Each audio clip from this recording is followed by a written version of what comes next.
Sunday, April 9, 1865. Across the Virginia countryside, the guns of war have fallen silent.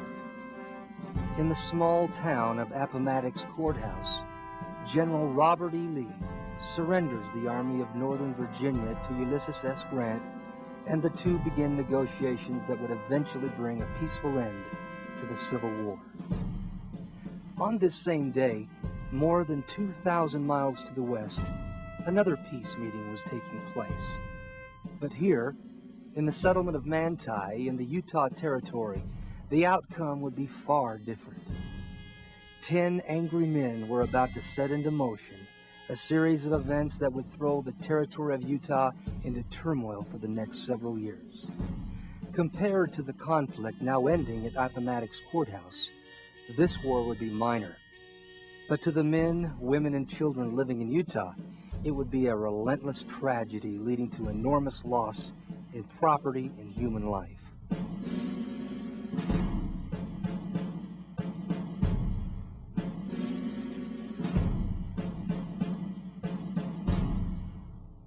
Hello, I'm Merrill Osmond. Although my family has always called Utah home, it has been only a few years since we've moved to central Utah. The peace and tranquility living in this area has been such a blessing for my family. It's hard to believe that Utah's most extensive Indian war once raged across this valley. In fact, it was here in Manti, on a peaceful afternoon much like this one, that the Blackhawk War began. But the events leading up to the war started to unfold long before that fateful day in 1865. Almost 20 years earlier, in 1847, Brigham Young led the first band of settlers into the valley of the Great Salt Lake. These members of the Church of Jesus Christ of Latter-day Saints had been driven by religious persecution from Ohio and Missouri through Illinois and out across the Great Plains. Now, these Mormon pioneers had finally found a place to call home. But the Utah Territory was already inhabited by Utes, Shoshones, Navajo, and other Native American tribes. Encouraged by opportunities for trade with the Mormons, the great Ute Chief Walker allowed the pioneers to enter his land. In 1845, Chief Wakara, who most of the whites knew as Chief Walker, went on a hunting trip. And while he was in the Uinta Mountains, he had a dream or a vision. And in this dream, he was instructed about the coming of the Mormons. He was told that they would be his friends and that he must treat them with kindness. The Mormons did come then in 1847, and a short, actually, or scant, 2 years later, then Wakara and 12 Utes met with Brigham Young and requested settlers for the Sanpete Valley. They told Brigham Young that they wanted to have the Mormons live among them and to teach them the white man's ways. When the Mormons come in at the beginning of 1847, around there, the Indians welcomed them because there weren't very many. But as the years went by, there was more and more of the settlers. They were coming in by the wagon loads, that the Indians were surprised to see the number of whites that were coming in. What we have happening at the beginning of the white settlement in Utah is inevitably a clash between white and Indian cultures. Early on, there's numerous attempts by the Indians to accommodate white settlement. But there's always going to be an element that's going to be resentful. What happened is that the Indians, as they became increasingly hungry, as the whites introduced diseases which were devastating to the Indians, primarily smallpox, animosities will grow even among the Indians who had earlier tried to accommodate white settlement.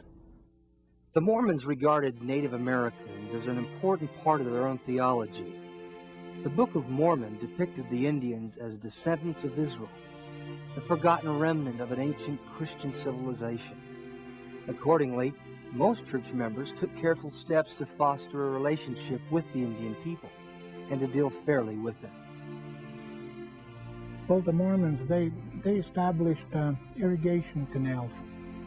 They established ditches that turned the streams, the original streams that the Indians fished in and gathered water from. They plowed and planted crops which they protected with fences to make their life more comfortable in this area.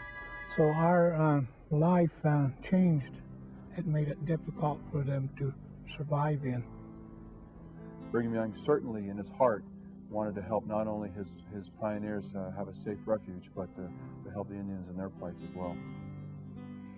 In an effort to reduce this hardship, Brigham Young devised a plan.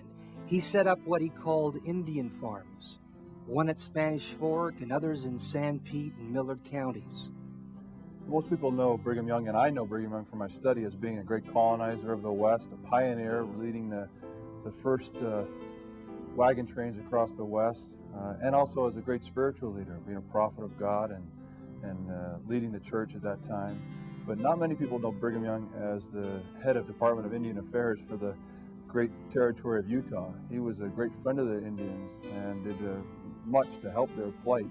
He started many Indian farms throughout the Intermountain West, sent missionaries down to try to help them be better at agriculture, growing crops, and helping them be self-sufficient. So he did great things to help the Indians, but unfortunately there were some real problems between the cultures of the Native Americans and the pioneers, and those cultural differences caused for a lot of strife over time. Although the mountain valleys were their home, the Utes were a nomadic people, moving from place to place, living off the land. The idea of tilling the ground was incomprehensible. Most natives saw the farms just as another place to gather food before moving on. And when the federal government took over the Utah Indian Superintendency, the farms were abandoned. By the 1860s, the Indians were desperately poor. Many Indians survived by setting up camps beside Mormon settlements and demanding food. To the thrifty and industrious Mormons, this was begging.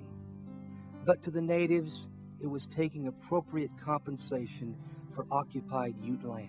The Indians' concept would have been, well, you've occupied our hunting grounds, so now I'm going to eat one of your cattle, slaughter one of your cattle, eat that, and that should presumably be acceptable because that's our way. We believe in sharing all of these resources, and the Mormon perception was, hey, you just you took some of my property, you violated my rights. So in many ways, these cultures were set up for conflict. They were so different. Perhaps the only thing they held in common was perhaps the belief in the Creator, an omnipotent being, and that the Creator was part of all things. So that was probably the closest they came in their beliefs, but it wasn't enough. By the final days of 1864, resentments were overflowing on both sides. The winter was unusually harsh. Bands across the territory faced disease and starvation. For some Utah Indians, this was the last straw. And so, as 10 men met here in Manti on that fateful afternoon in 1865, the stage had already been set for a bitter conflict. Into this environment stepped Blackhawk. Blackhawk had been a minor Ute chieftain from as early as 1850. All during the winter, Blackhawk and an associate named Jake Arapine had threatened the Mormons that they would steal Mormon cattle and actually kill Mormons. As the spring approached, John Lowry, a Mormon Indian interpreter, called Blackhawk and Jake Arapine and other Indians in to discuss the troubles and to see if peace could be worked out. At the meeting, Jake Arapine began to argue and began to get quite angry at John Lowry and actually drew an arrow. John Lowry, seeing this, grabbed Jake Arapine by the hair, yanked him off of his horse, and the two began to scuffle on the ground. For the whites, the encounter was a simple fistfight, an altercation that occurred almost daily. But for the Utes, this incident became an indignity that could not go unanswered. The most extensive Indian war in Utah history was about to begin. It's interesting that this was the incident that sparked the war. But by this time, the Utes had already decided that the time for war had come, so all they needed was an excuse. So when Lowry pulled Jake Arapine off his horse, this act was symbolic of the conflict between their people. The next morning, April 10th, a group of young men rode out from Manti to scout for and round up the settlement's cattle. What they found was something else entirely. My great-grandfather was about 20 years old when he went out with a group of young men to survey for cattle. They went south 6 miles and from Manti in a field where there was grazing for the cattle, and that's where Manti's cattle were at this time. They saw the Indians come riding off the East Hill, and Peter Ludwigson said, "Here they come and they'll give us hell." Michael and the others said, "No, they won't, because you're friends." And about that time, a bullet hit Peter Ludwigson. Of course, he fell from his horse, and the other boys scattered as fast as they could and returned to Manti to tell the sad news. And as they looked back, they noticed that the Indians had surrounded Peter's body. The Indians took the body of Peter and brutally and savagely cut it down the back and cut a piece of meat from his spine. This was a sure sign of war. The boys that was with Peter at the time went back as soon as they felt it was safe and took white strips of linen and carefully wrapped his body in this. And this is the way it was delivered to the family. And his mother was never told or never knew of this awful thing that took place. But the one thing that was very important with Peter's mother was she always said she knew that the Indians had not always been treated fairly. And so her animosity towards the Indians just wasn't there like we might think it would have been. And she was able to accept them if they come to her door for food or whatever. And we think that was beautiful of her spirit to be able to do this. Working quickly, Blackhawk gathered about 40 head of cattle, then headed south, rounded up more livestock and warriors as they plotted their next move. Today, Interstate 70 runs through the Salina Canyon. However, in 1865, this pass was Blackhawk's escape route. Unaware of trouble, 2 herdsmen from the nearby town of Salina headed up the same canyon in search of lost cattle. Blackhawk and his men lay in wait. Both herdsmen were ambushed and murdered.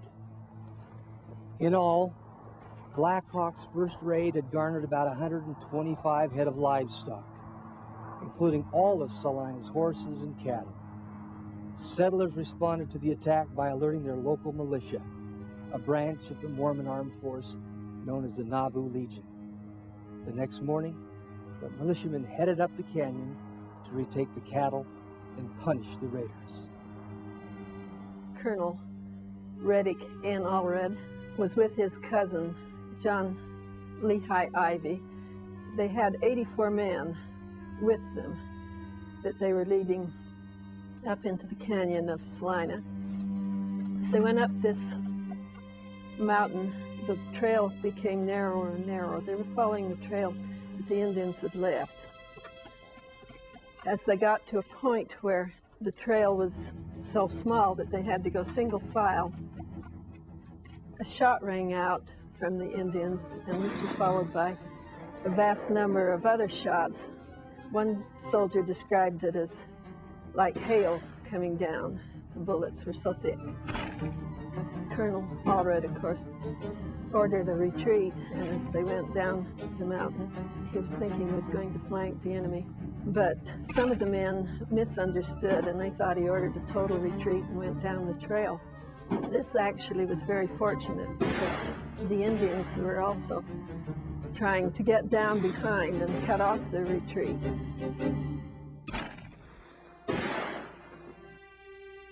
Hamilton Kearns, the Mormon bishop in the town of Gunnison, waited anxiously at the mouth of the canyon for his 2 sons to return from battle. Only one came back. William Kearns was one of the 2 militiamen killed in the canyon. In an effort to retrieve the bodies, Bishop Kearns sent out for help of a powerful Ute chief named Sandpitch. Sandpitch consented to scout the canyon and make sure the whites could enter safely. But Sandpitch was caught between conflicting interests. He was the uncle of Jake Arapine, and later many would accuse him of warning his nephew and helping the raiders flee the canyon with the stolen stock. The following day, while retrieving their dead, the Mormons found one of the bodies horribly mutilated. The Utes regarded this as a routine part of warfare, but the act outraged the white settlers and inspired vicious hatred. In contrast, because the Kearns family had always treated the Indians kindly, great care had been taken with William's body. It was interesting also that this particular William Kearns had grown up with some of these Indians that were up there and had gone hunting with them and was a very good friend. And when they found his body, the Indians built a sort of basket over his body to protect it from the wolves and leaned it against the rocks so they couldn't touch it. This kind of discrimination would be characteristic of the Indians throughout the war. Few of these Native Americans would regard themselves as the enemies of all Mormons in general. Most felt they were fighting only against the settlers or communities that had wronged them. Immediately upon his return to town, Bishop Kearns wrote 2 letters asking for assistance. Both letters were to be sent to Brigham Young, and if the church president agreed, the second letter was to be forwarded to the commander of the federal troops at Camp Douglas in Salt Lake City, asking for the Army's help. By mistake, the second letter went directly to the post commander. Brigham was alarmed. He had consistently refused to ask for federal support in Indian matters, and for a good reason. In his mind, cultural differences between Mormons and Indians were making relations difficult, but only for the time being. However, cultural differences between the Mormons and 19th century American society had engendered a more far-reaching animosity. Authorities in Washington looked upon the religious society as a government unto itself, not unlike the secessionist South. These notions were probably caused by attempts to unseat Brigham Young as governor of the territory. In defiance, Brigham organized Utah as the state of Deseret and prepared to assume independence if his people were not allowed to join the Union. Outraged President James Buchanan sent federal troops to occupy Utah in 1857. These troops were replaced by a volunteer army from California at the beginning of the Civil War. The leader of this volunteer army, the California Volunteers, was a man by the name of Patrick Connor. As a military leader, he was very, very brutal. When the army was marching to Utah across Nevada, numerous Indians were killed under questionable circumstances. Upon his arrival in Utah, he established Camp Douglas near Salt Lake City and immediately sent several expeditions to Cache Valley, each of which involved the murder of Indians. The largest of this was in January of 1863, when he took a large contingent of men to attack and eventually to annihilate an entire band of Shoshone Indians. This is perhaps the greatest massacre of Indians in the history of the United States west of the Mississippi.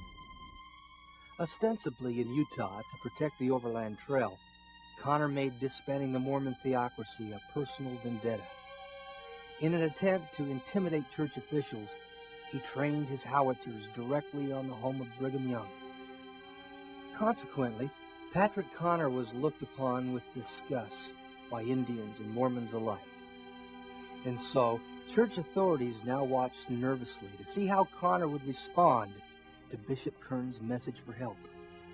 Apostle Orson Hyde, a Sanpete County resident, felt the way the troops responded, or rather failed to respond, would demonstrate the military's involvement in the attack.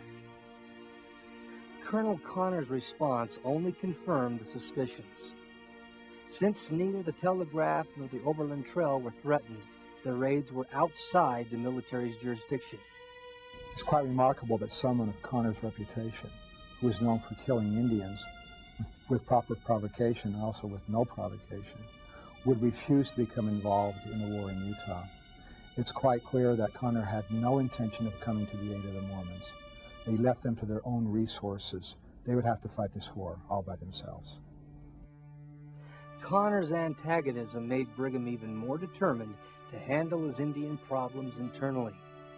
He would not allow the uprisings to be used as an excuse to bring more federal authorities to Utah. In the meantime, the Nauvoo Legion in Sanpete County had undergone a change. Distressed by his casualties and the stinging defeat in Salina Canyon, Reddick Allred had resigned his command. For the remainder of the war, the militia would be under the primary direction of Colonel Warren S. Snow.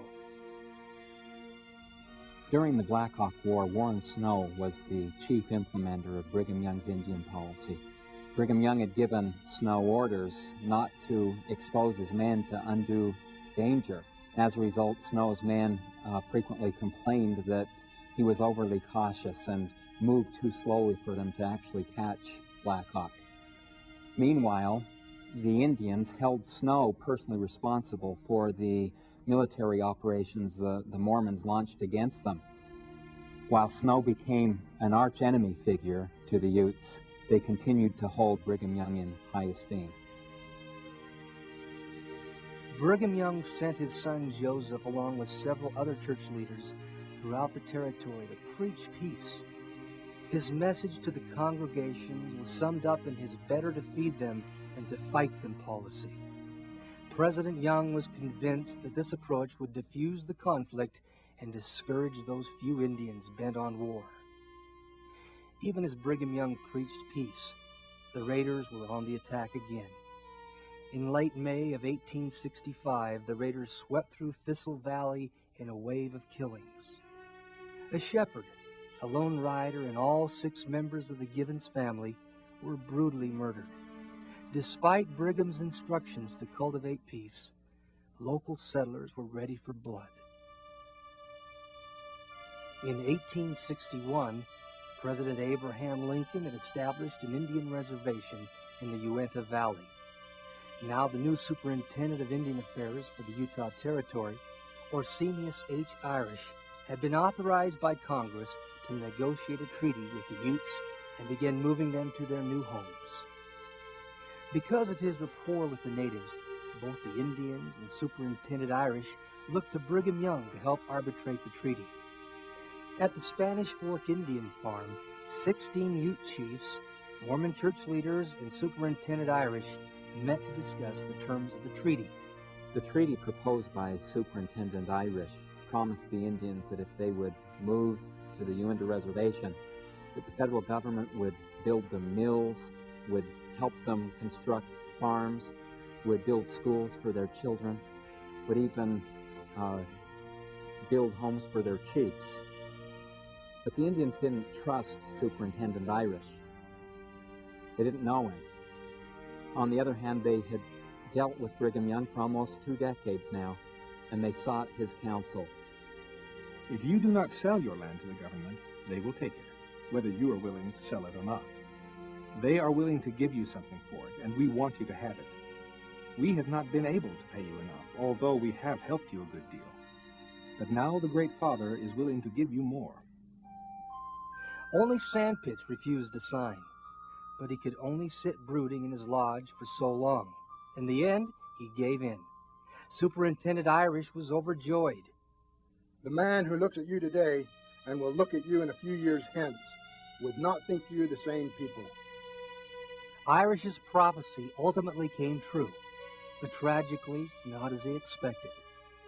Outraged by Brigham Young's participation in the council, federal authorities had refused to attend.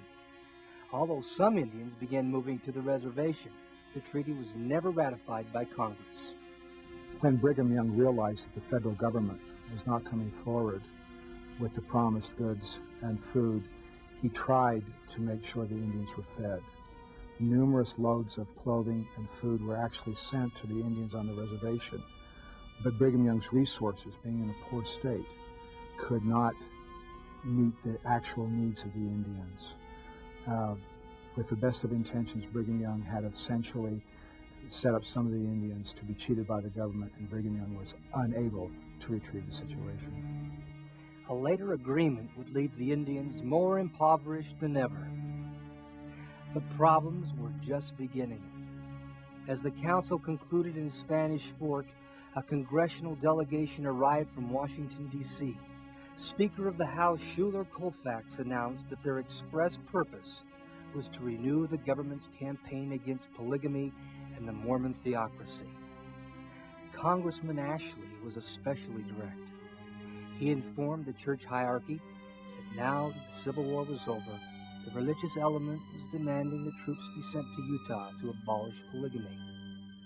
Actual warfare might come at any time, and when it did, it would be terrible. For the troops that would be sent were the refuse of Sherman's army. These same soldiers ravished every female and burned every house, for the scope of 50 miles wide, while humbling Georgia the previous summer. And that's what they intended to carry out here. Now, feeling the pressure from both sides, Brigham Young decided to take personal action.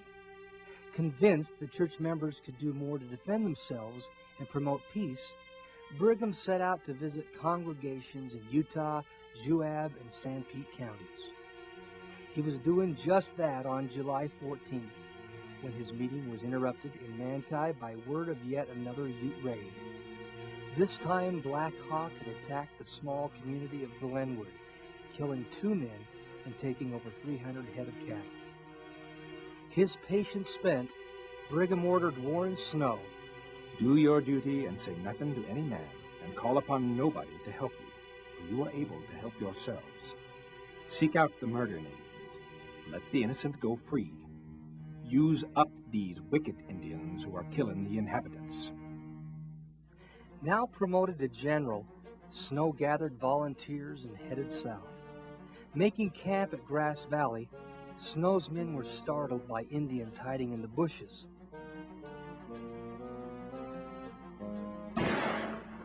The militiamen fire indiscriminately into the brush.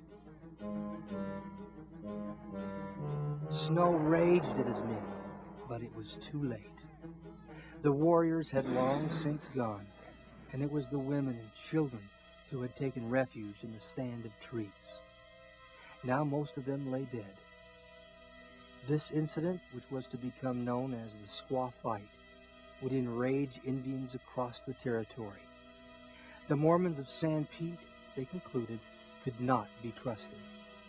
Warren Snow would become among the Indians what Blackhawk had already become amongst the whites, an arch enemy, an object of insatiable hatred and vengeance.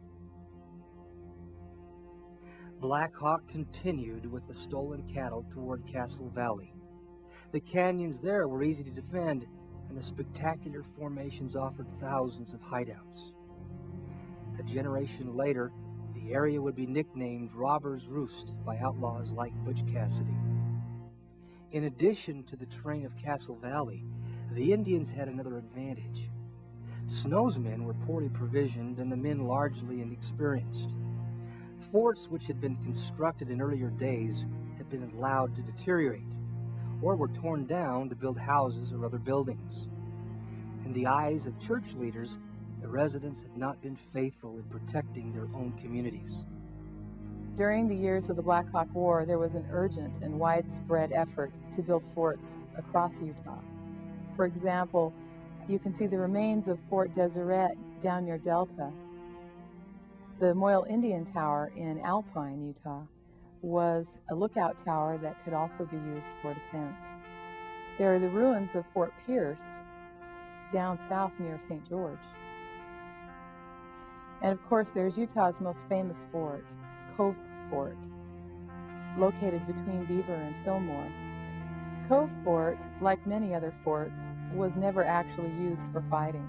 This was because the forts were mainly used to discourage the Indians from raiding the cattle.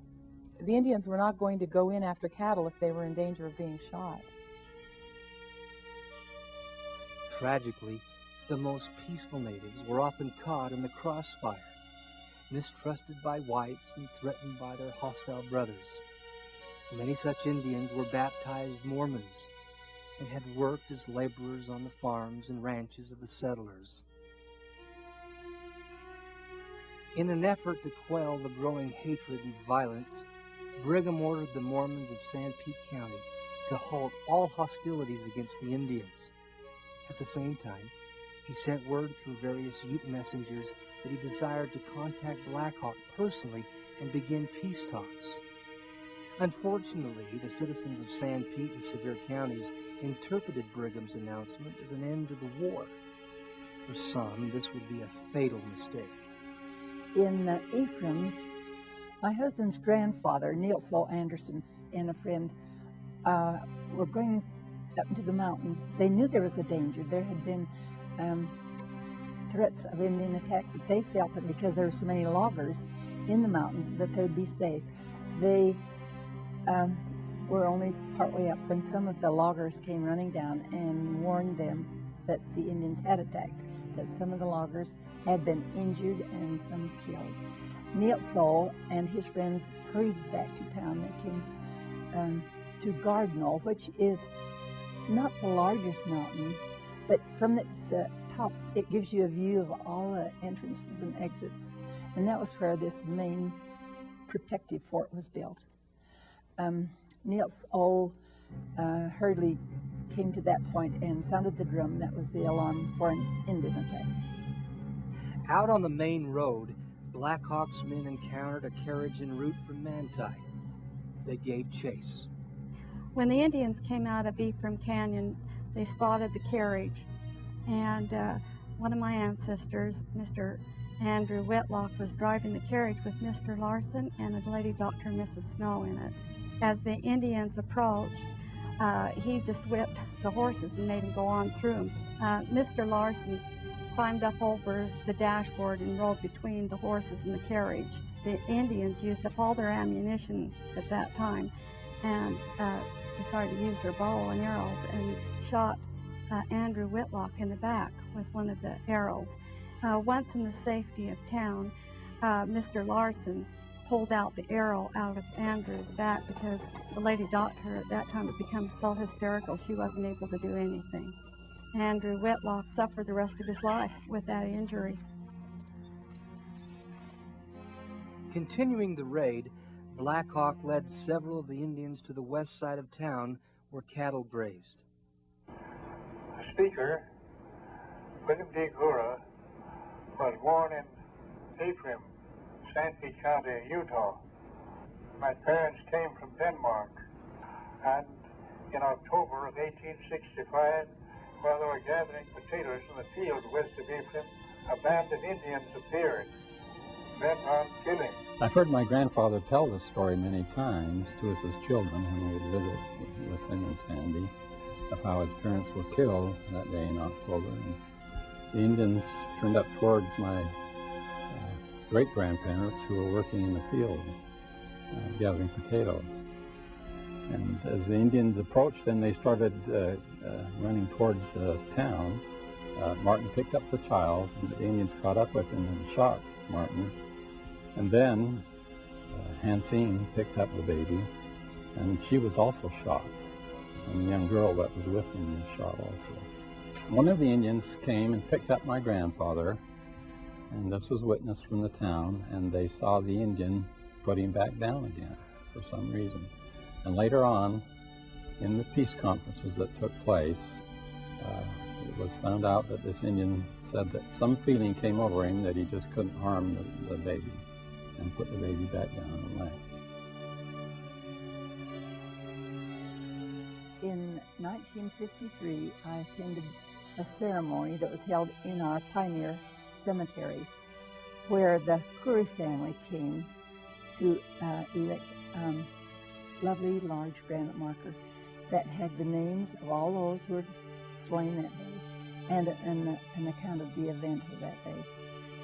There was quite a large group there, but the one person that touched my heart was this William W. Curry, now a rather elderly man. He'd been miraculously preserved as a baby to complete his life and perform some great works on this earth.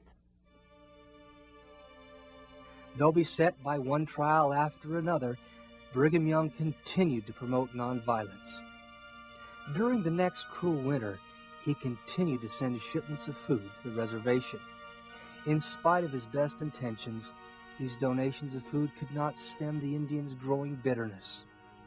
As raids on herds and attacks on settlements continued, Mormon communities were overtaken by wartime panic. Many people have the perception that that only the Indians caused all of the depredations during the Indian Wars, and this is encouraged by Hollywood attempts to stereotype Indian people as the bloodthirsty savage, and when in reality there were depredations on both sides, and sometimes they were acts of war, and other times they were just simply deliberate attempts to destroy one another. Near Circleville, Utah, in 1866 was camped a group of friendly Paiute Indians. The settlers of the town were pretty suspicious and fearful of the Indians at that point in time. And they took the Indians into town and incarcerated the men in the Circleville meeting house and the women and children in a nearby cellar. The Indian men broke jail. They were all shot down and killed on the spot. After having committed this deed, many of the white settlers feared what would happen if they released the remaining Paiute women and children. Clearly they would be in a position to tell other people what had happened, and they feared retaliation. They tried to make sense of, shall we say, an inexcusable decision. What they did was, one after another, took these innocent women and children up, broke their necks on a wagon wheel, and slit their throats. They only allowed 3 children, small children, to survive, whom they thought were simply too young to remember until the incident. One of the surviving children was my great-grandfather. A white settler took him to Spring City, Utah, where he was traded to Peter Munson for 2.5 bushels of wheat. They took the boy into their home and gave him the name of David and their surname, Munson.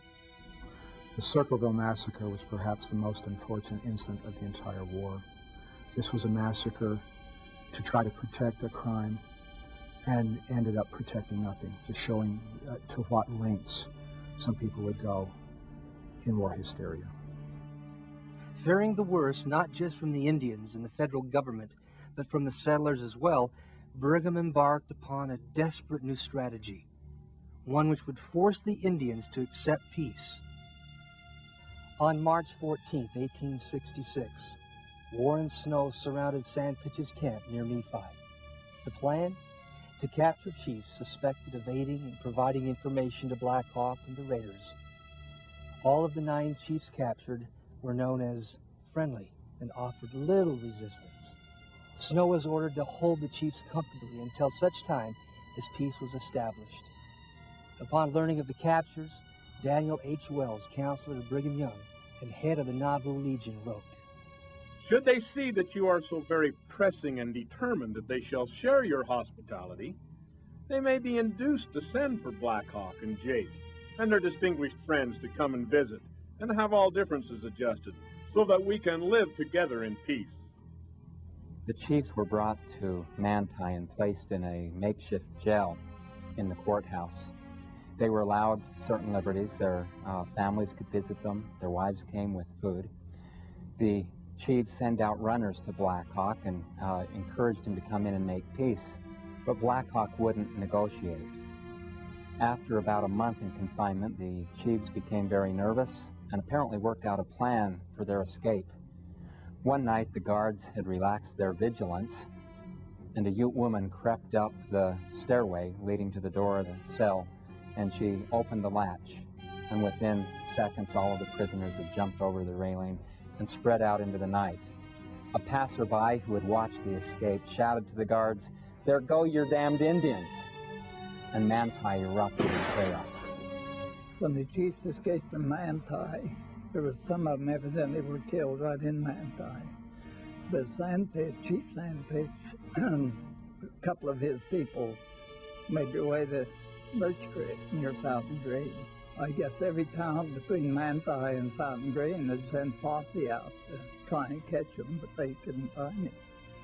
But there was 6 people from Fountain Green who was sent out to Birch Creek, which was Sandpitch's home. That's where he lived. And as they went up through the junipers, the cedars, they saw him sitting on a rock. And they went over to him, and when they got over by him, why, he raised his hand and he said, "Don't hurt me, I'm sick." But one of them did shoot him and killed him, and he fell off in the rock. And they tried to bury him where he fell, but there were too many rocks. They just couldn't dig a hole there. So they drug him down the canyon and out into the flat by a large rock there. And they did bury him by that rock. After they buried him, they come up on the rock and they fired their rifles down the face of the rock to make grooves and creases in the rock to mark it as his gravesite. The 6 men evidently took an oath that they would never tell who fired the shot. My grandfather was one of the 6 people, and he was only 12, 13 years old. So I don't think he had anything to do with their decisions or the actions they took that day. But my grandpa, along with the other 5 men, as far as we know, never revealed who did fire that shot.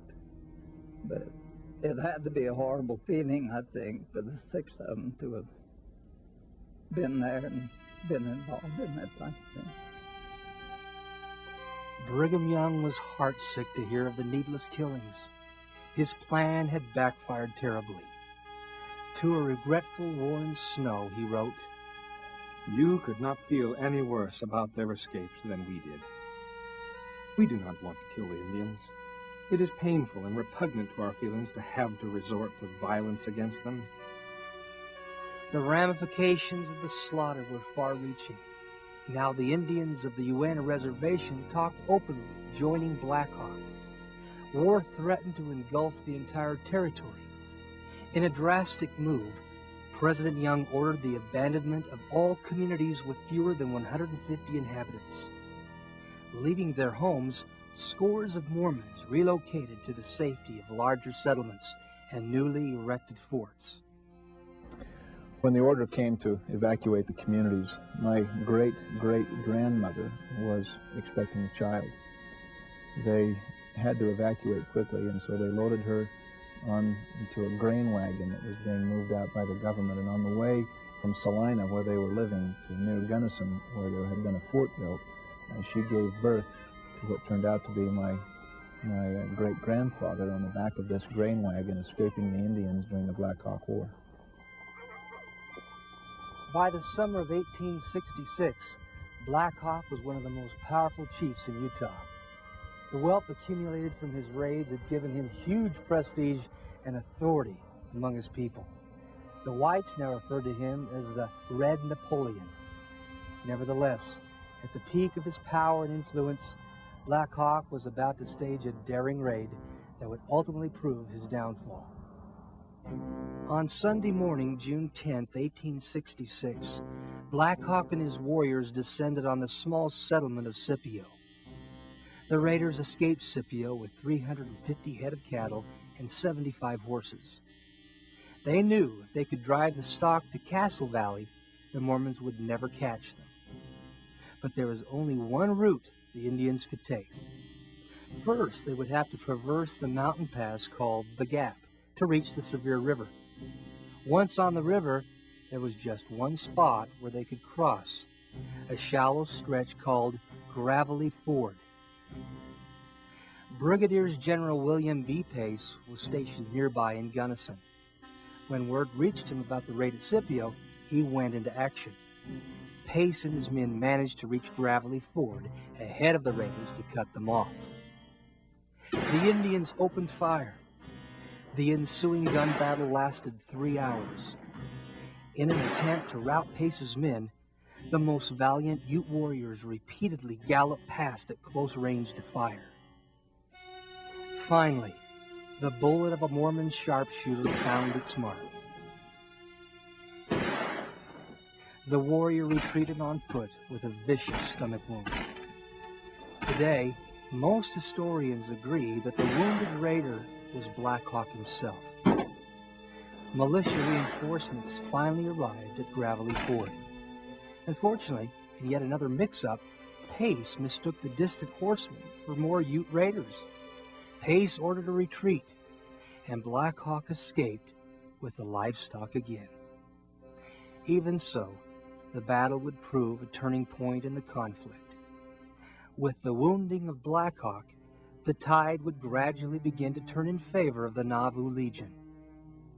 The first indications of this came 2 weeks later, when the raiders staged an assault here in Utah County.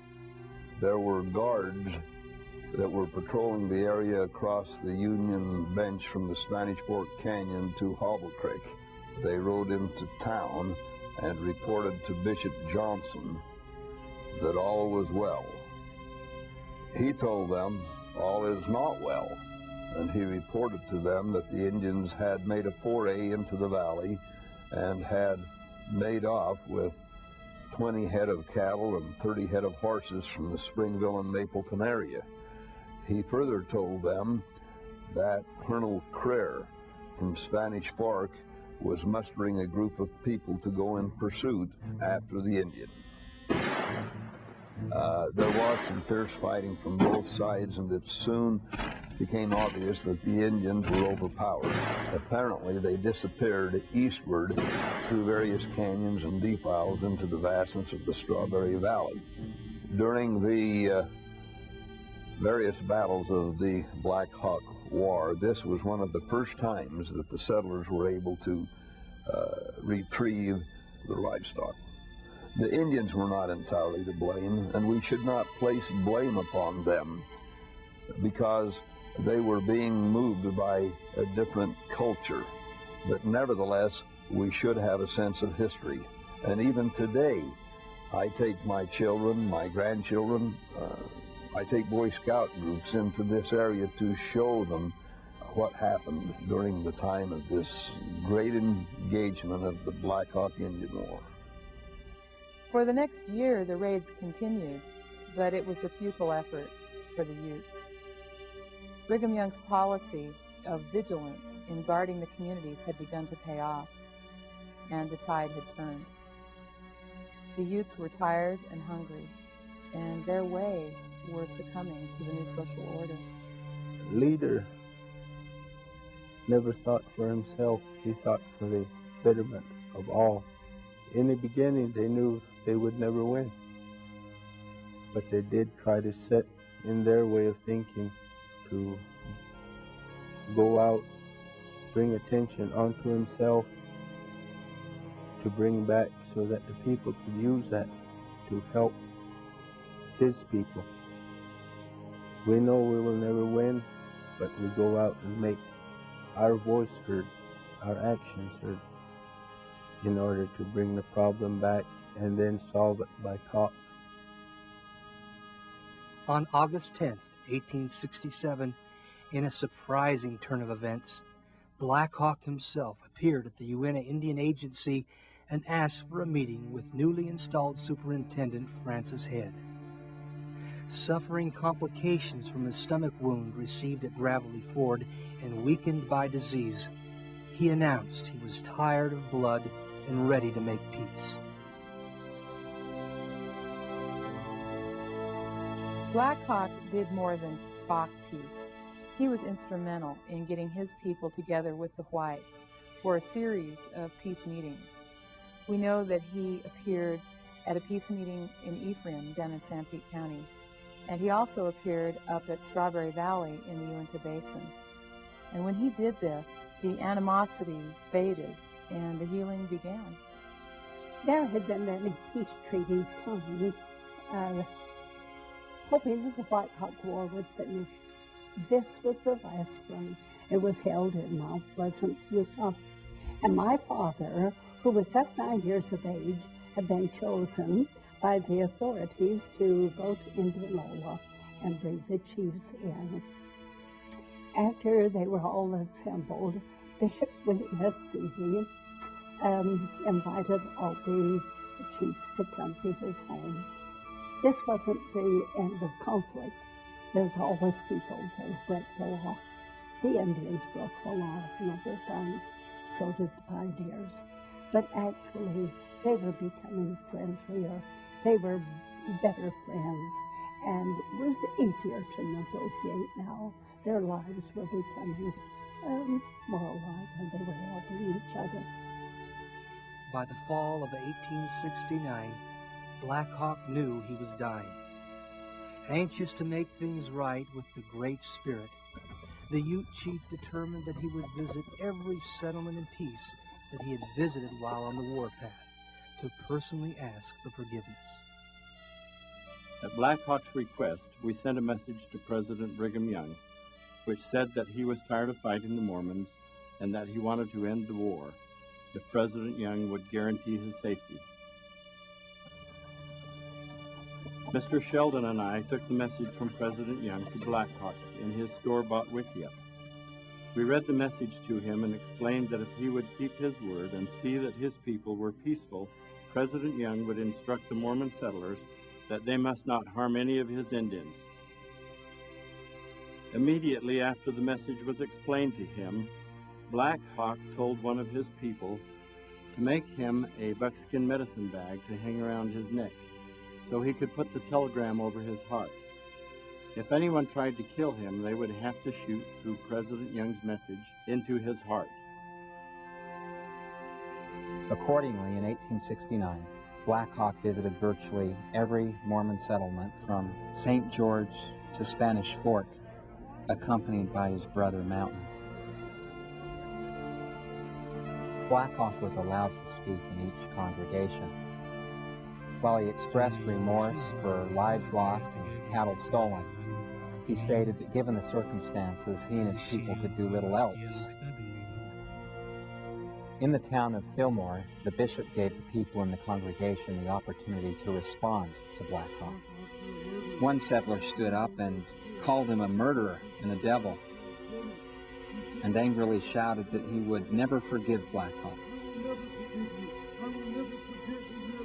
As in each congregation along Blackhawk's peace path, the bishop, following Brigham Young's instructions, called for a show of hands from all those who could forgive Blackhawk. The bishop also called for an opposing vote. There was only one dissenter. Blackhawk was definitely a leader of great courage. But I think he exhibited the highest degree of courage when he finally accepted defeat and finally accepted the need to atone for his offenses.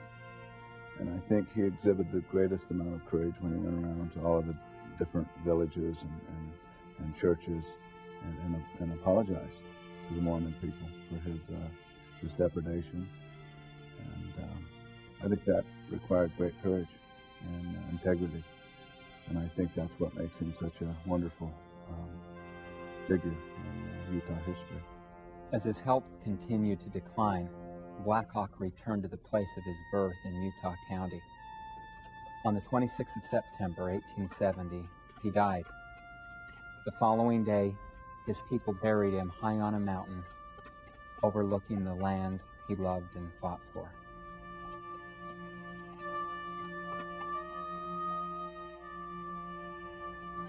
Blackhawk's story does not end with his death and burial.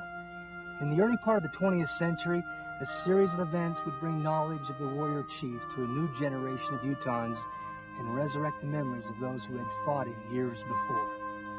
In 1911, there were a group of miners working at the nearby Syndicate mine who weren't having much success in the mine itself, and so they started thinking about the fact that they'd heard that Blackhawk had been buried somewhere close by, and they went looking for him. And in a rock slide near the mine's location, they found his grave. And they took his remains and put them in a nearby storefront for several years, where local people would go and marvel at who this Blackhawk character was. That's tragic, and it makes me feel bad. All these years that he was out there, nobody done anything about it. They knew who he was. Why didn't they put him back after they dug him up, or not even dug him up at all? That what makes me real angry sometimes when you think about people that had no respect for somebody like that. What happened to Chief Blackhawk was unnatural. When Native Americans bury their people, they bury them to remain in the earth, and that those places are considered sacred. The Blackhawk case was handled under Native American Graves Protection and Repatriation Act, and one part of that is the lineal descendancies. With Blackhawk, there were lineal descendants that were located, and that was the Mountain family. I think that that's a real strong tribute to Blackhawk, that his family was there to take care of his remains. When I was growing up, going to high school, reading history books, and reading about Blackhawk, I had no idea in my lifetime that I would be the one who buried my great-grandfather. That was forgotten, you know, he was gone, he lived, done his work on this Mother Earth, was about here. But I didn't know that we would be the ones to play a part in his reburial. In an ironic conclusion to his story, men and women representing the government, members of the Mormon Church, and the Ute Indian tribe can stand together at the side of Blackhawk's grave with a common purpose: to honor the memory of a brilliant chieftain who in life exploited differences and played each group against the other. A warrior who fought for ideals, his land and his way of life. A man who brought enemies together in the quest for peace.